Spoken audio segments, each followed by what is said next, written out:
কেমন আছো তোমরা সকলে? নিশ্চিত সকলে ভালো আছো। আজ তোমাদের জন্য আরো এক নতুন গল্প নিয়ে এসেছি, মাছ দিয়ে কাঁটা তোলা। রাজসভা শুরু হতে রাজামশাই আর মন্ত্রীমশাই শুধু উপস্থিত রয়েছেন। মন্ত্রীমশাই বলেন, রাজামশাই দেখেছেন এখনো পর্যন্ত কেউ রাজসভায় পৌঁছলো না। রাজামশাই বলে, তাই তো মন্ত্রী, কি ব্যাপার, আজকে একজনও কেউ এখনো পর্যন্ত রাজসভায় পৌঁছলো না? মন্ত্রীমশাই বলে, তার জন্য রাজামশাই আপনি দায়ী। রাজামশাই বলে, কেন আমাকে দায়ী করছো কেন মন্ত্রী? অমনি মন্ত্রীমশাই বলে, রাজামশাই ওই যে না রোজ দেরি করে করে করে আপনি কিছু বলেন না, তার জন্য অত সাহস হয়ে গেছে সকলের। এবার সকলে মিলেই দেরি করে আসছে, দেখেছেন রাজামশাই? এইরূপ বলতে না বলতে পণ্ডিত মশাই সঙ্গে আর সভাকবি আর বৈদ্যমশাই এসে উপস্থিত। বৈদ্যমশাই এসে বলে, রাজামশাই অনেক দেরি হয়ে গেল, ক্ষমা করে দেবেন রাজামশাই, একটু আসতে দেরি হয়ে গেল। মন্ত্রীমশাই তখন বলে, পণ্ডিত তোমার দেরি হলো কেন? পণ্ডিত মশাই বলে, আসলে রাজামশাই, আসলে না ওই পটল তুলছিলাম তো, তাই দেরি হয়ে গেল।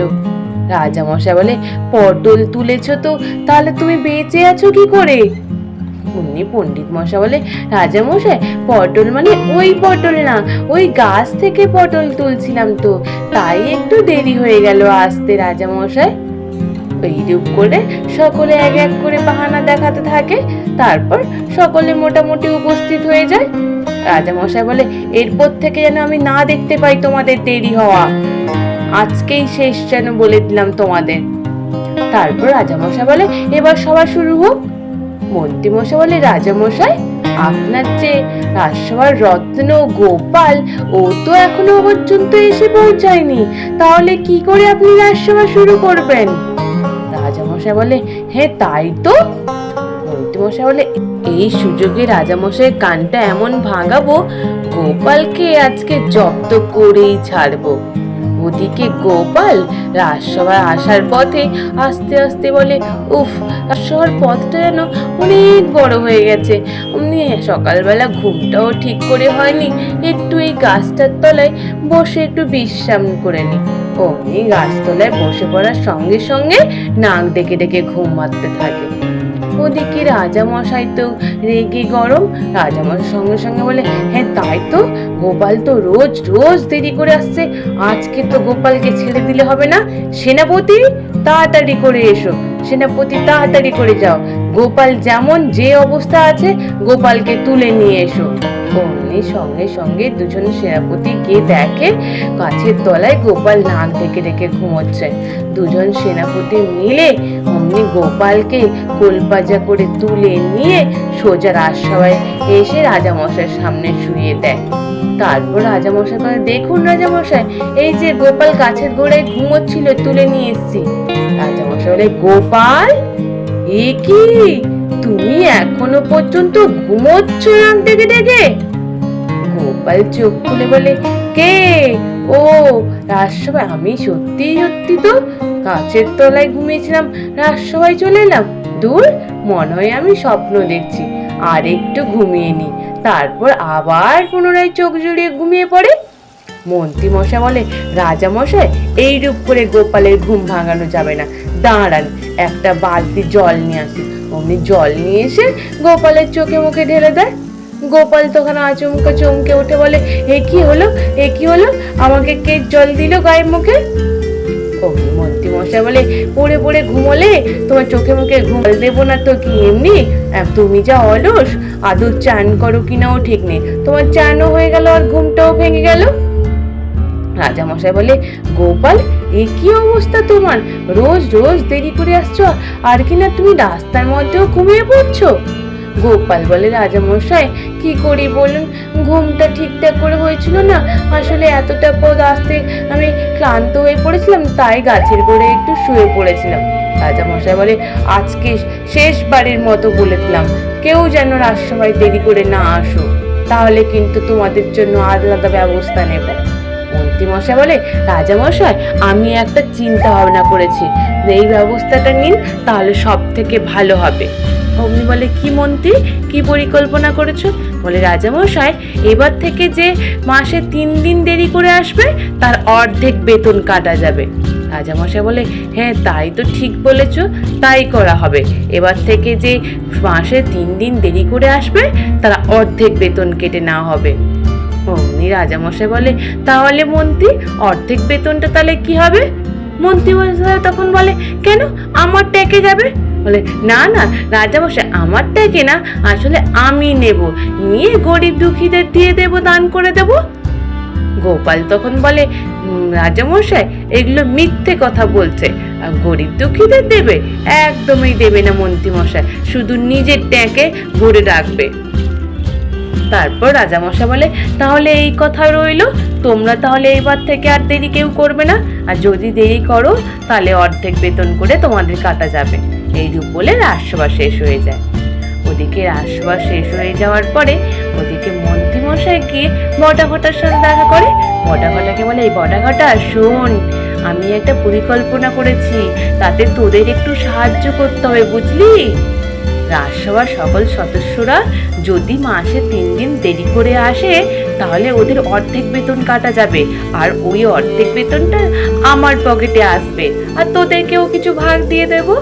ওরা তখন বলে, তাই নাকি, আমাদের তাহলে কি করতে হবে? তুমি বলে, তোদের তাহলে কালকের থেকে রাজসভার সকল সদস্যদেরকে মাঝপথে আটকে একটু তাদের দেরি করে দিতে হবে, তাহলেই পরে সমস্ত মোড় আমার পকেটে চলে আসবে। অমনি বটাঘটা বলে, হ্যাঁ হ্যাঁ মন্ত্রীমশাই, আমরা নইলে তাই করব। পরের দিন রাজসভায় যাওয়ার পথে বিজ্ঞানী মশাই আর বৈদ্য মশাই অমনি রাস্তা দিয়ে ছুটতে ছুটতে যাচ্ছেন। সামনাসামনি বটাঘটা দাঁড়িয়ে পড়ে বলে, এই যে বৈদ্য মশাই, একটু দাঁড়ান, আমার একটু সমস্যা হচ্ছে, শারীরিক সমস্যা, একটু আমার কথাটা শুনুন। বৈদ্য মশাই বলে, এখন সময় হবে না, পরে শুনবো।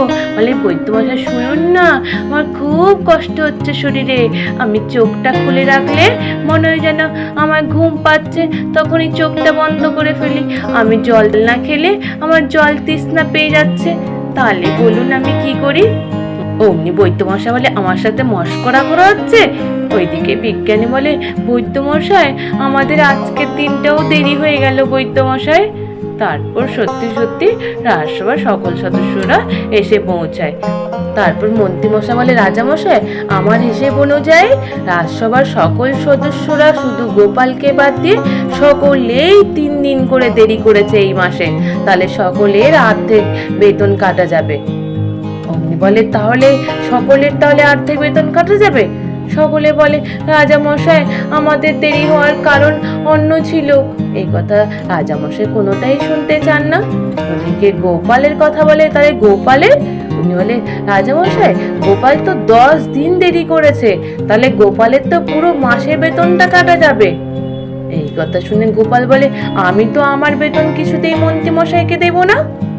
মন্ত্রীমশাই তখন বলে, সে বললে তো হবে না, রাজামশাই নিয়ম করেছেন তোমার বেতন তো সব পুরোটাই আমাকে দিয়ে দিতে লাগবে। এই নিয়ে তর্ক বিতর্ক শুরু করে দেয়। রাজামশাই বলে, এইরূপ তর্ক বিতর্ক করলে তো হবে না, তোমাদের হাতে 3 দিন সময় দিলাম, 3 দিনের মধ্যে তোমরা আলাদা কোনো কাজকর্ম করে যদি প্রমাণ করিয়ে দিতে পারো যে মন্ত্রীমশাই ভুল করছে, আর তোমাদের মধ্যে যদি সব থেকে বেশি যে আয় করতে পারবে তাকে আমি উপহার দেব, আর যদি মন্ত্রীমশাইকে প্রমাণ করে দিতে পারো মন্ত্রীমশাই ভুল, তাহলে তোমাদের এই কথা আমি মেনে নেব। তারপর সকলে মিলে চিন্তা ভাবনা করে নেয় কে কি কাজ করবে না করবে। রাজামশাই সভা শেষ হতে চলে যায়। তারপর গোপাল বলে, আচ্ছা সভাসদ সকলে বলো দেখিনি তোমাদের দেরি হওয়ার কারণ।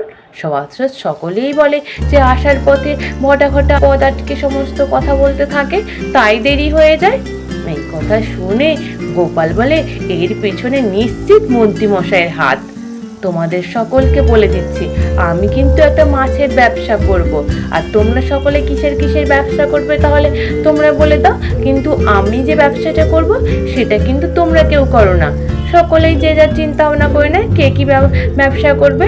পরের দিন রাজসভা শুরু হতেই রাজামশাই জিজ্ঞেস করেন, তাহলে কে কি তোমরা কি কাজ করবে এই 3 দিনে? অমনি কেউ বা বলে আমি ছুতোরের কাজ করব, কেউ বা বলে আমি মিস্ত্রির কাজ করব, কেউ বলে আমি মাঝি হব। এইরূপ সকলে যে যার কাজের কথা বলে দেয়। তারপর গোপাল কাঁদতে কাঁদতে রাজসভায় এসে বলে, রাজামশাই রাজামশাই, আমার সর্বনাশ হয়ে গেছে রাজামশাই। রাজামশাই বলে, কি হলো গোপাল? গোপাল বলে, রাজামশাই আপনার দেওয়া যে হীরের আংটিটা আমার হারিয়ে ফেলেছি আমি রাজামশাই। রাজামশাই বলে, কি করে হারালে? রাজামশাই আমি ওই হীরের আংটিটা বিক্রি করব বলে বাজারে যাচ্ছিলাম, ভাবলাম এখন তো আমার পুরো মাসের বেতনটা রাজামশাই কেটে নিয়েছেন, আমার তো খাওয়ার মতো পয়সা নেই, তাই হীরের আংটিটা নিয়ে বাজারে যাচ্ছিলাম। পথে জল তৃষ্ণা পেতে আমি একটা পুকুরে যাই জল খেতে, হঠাৎ করে এক আংটিটা ওই পুকুরে পড়ে যায়, তারপর একটা মাছ এসে গিলে খেয়ে নেয়। এই কথা শুনে বলে রাজামশাই, এ কি, ওই মোহরটার দাম ছিল 20,000 স্বর্ণ মুদ্রা, তুমি ওটা হারিয়ে ফেললে গোপাল।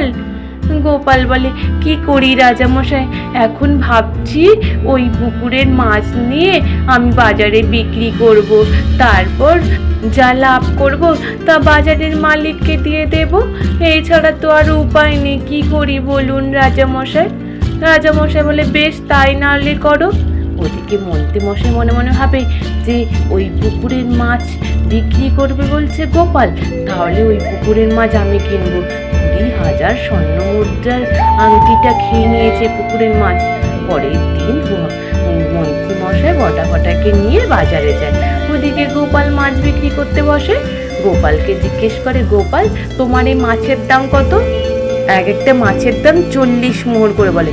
ওই কথা শুনে মন্ত্রীমশাই বলে, 40 মোহর, এ তো সোনার দাম গোপাল। তারপরেও মন্ত্রীমশাই 10খানা মাছ 400 মোহর দিয়ে কিনে নিয়ে যায়। এদিকে গোপাল মনে মনে ভাবে, বেটা এবার টোপটা গিলেছে। তারপর এদিকে মন্ত্রীমশাই মাছগুলো সব কিনে নিয়ে গিয়ে অমনি ওদেরকে বলে, এই বটা মাছগুলো কেটে দেখ, ওদের পেটে হীরের আংটি আছে কিনা দেখ। তারপর ওরা কেটে দেখে, না মন্ত্রী মশাই, কোনো মাছের ভিতরে তো হীরের আংটি নেই, তাহলে আপনাকে মনে হয় ঠকিয়ে দিয়েছেন গোপাল। বলে, হ্যাঁ কি বলিস রে? তারপরে দিন রাজসভা শুরু হতেই রাজামশাই সকলকে জিজ্ঞেস করে, তোমরা সকলে কত কত মোহর তোমরা পেলে ব্যবসা করে? সকলেই বলে, কেউ 10 মোহর, কেউ 20 মোহর। গোপাল বলে, আমি 400 মোহর আয় করেছি রাজামশাই, তাও আবার মাছ বিক্রি করে। রাজামশাই বলে, গোপাল 400 মোহর আর কত মাছ বিক্রি করেছো? বলে রাজামশাই 10টা মাছ বিক্রি করে। বলে, 10টা মাছ বিক্রি করে 400 মোহর? তুমি তো লোককে ঠকিয়েছো গোপাল। গোপাল বলে, রাজামশাই যে রোজ মানুষকে ঠকায় তাকে নইলে আমি একদিন ঠকিয়েছি। মন্ত্রীমশাই কিনেছেন রাজামশাই আমার দোকান থেকে 400 মোহর দিয়ে মাছ, কারণ মন্ত্রীমশাই ভেবেছিলেন যে আমার হীরের আংটিটা হারিয়ে গেছিল, ওই মাছ গিলে খেয়েছে, ওই লোভে মন্ত্রীমশাই 400 মোহর দিয়ে আমার কাছ থেকে মাছ কিনে খেয়েছে, আর ওই আংটি তো আমার কাছেই আছে। দেখলেন তো রাজামশাই মন্ত্রীমশাই কত লোভী আর কেমন করে ঠকলো। এই কথা শুনে রাজামশাই বলে, সত্যি মন্ত্রী, তুমি তো সত্যি সত্যি লোভী। অমনি গোপাল বলে, রাজামশাই তাহলে মন্ত্রীমশাইকে ভুল প্রমাণিত করতে পারলাম তো? রাজামশাই বলে, একদম একদম ঠিক কথা বলেছো গোপাল। গোপাল বলে, তাহলে রাজামশাই আমার উপহারটা দেন। তারপর গোপালকে উপহারটাও দিয়ে দেয়। এই দেখে অমনি গোপাল বলে, রাজামশাই মানুষের কাঁটা দিয়ে কাঁটা তোলে, আর আমি মাছ দিয়ে কাঁটা তুললাম। আজ এই পর্যন্ত। নিশ্চিত তোমাদের সকলে ভালো লেগেছে, আর যদি ভালো লেগে থাকে